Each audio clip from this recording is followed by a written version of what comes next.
Welcome all. Thanks for joining.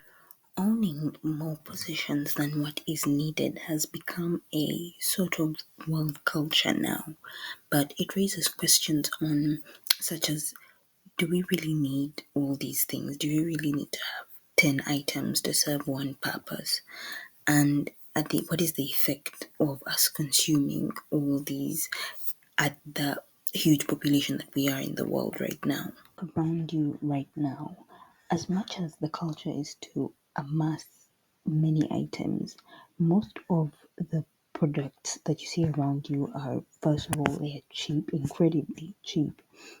They are irreplaceable, made to be irreplaceable, and this applies to different things from electronics to cars.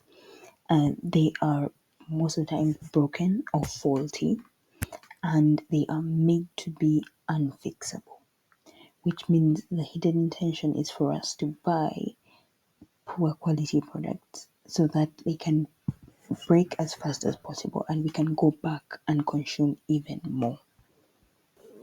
And this scenario did not just come out of nowhere.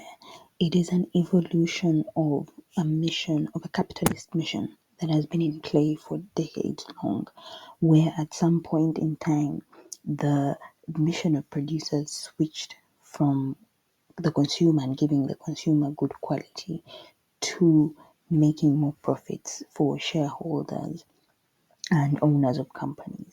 And that meant even if what it took was to make less good quality products and to make products that need to be replaced more often than is needed, that if that's what it took, that's what they did. And we are now living in sort of the height of that mission where so many strategies have been created on how to make the cheapest poorest quality goods and market them in the best way possible so that they can be mass consumed by the population. Now, you might be wondering, what's that got to do with me? First is we develop what they call material identities, where you consume and therefore you are. I buy and therefore I am, which means most of these positions that we hold eventually hold status and they symbolize what we become.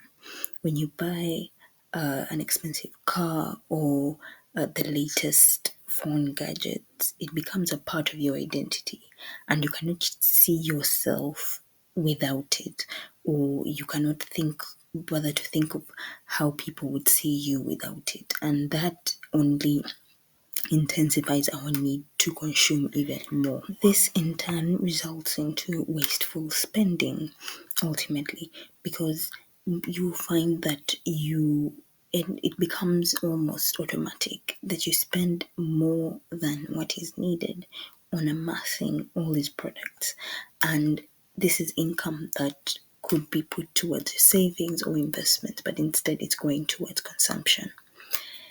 It then turns into living hand to mouth or paycheck to paycheck and eventually in debt, because on top of spending your income, it gets to a point where your income isn't enough and therefore you end up going into debt, which are always there ready for you. So that is the way the system is set up, in that in the end you will end up turning to credit card companies or payday loans or personal loans in order just to feed your consumption habits.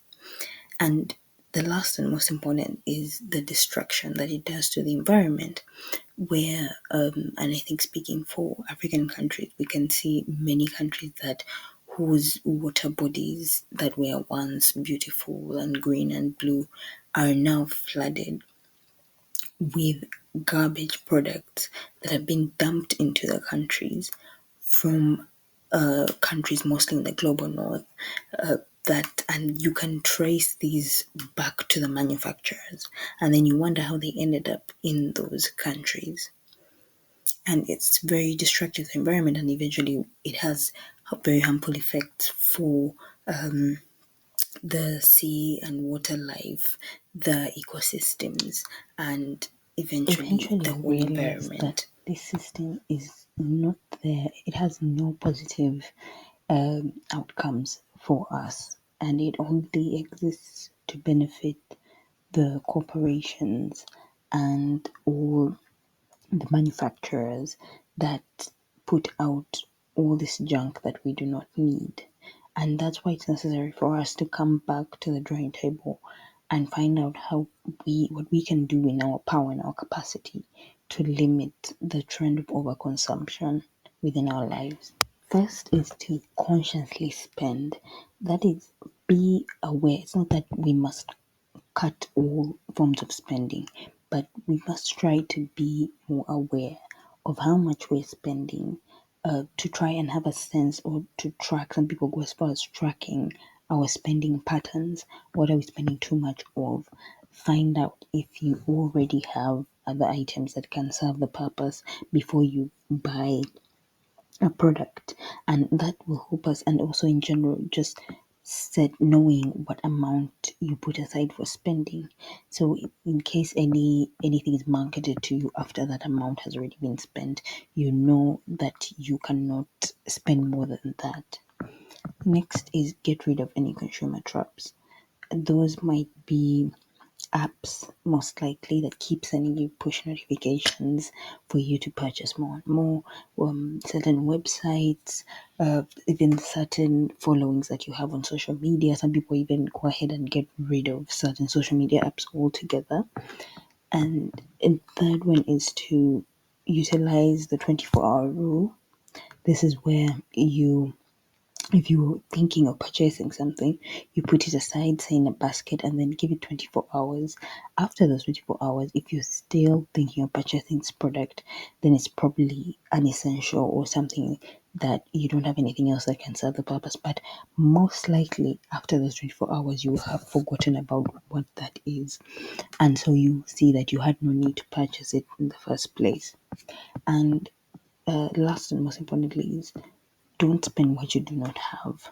That is, first you have to be aware first of what you have. Be aware of how much you've allocated towards spending.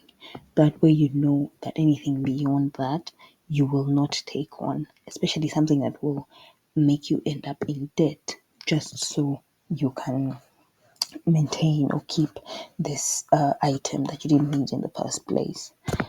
Yes,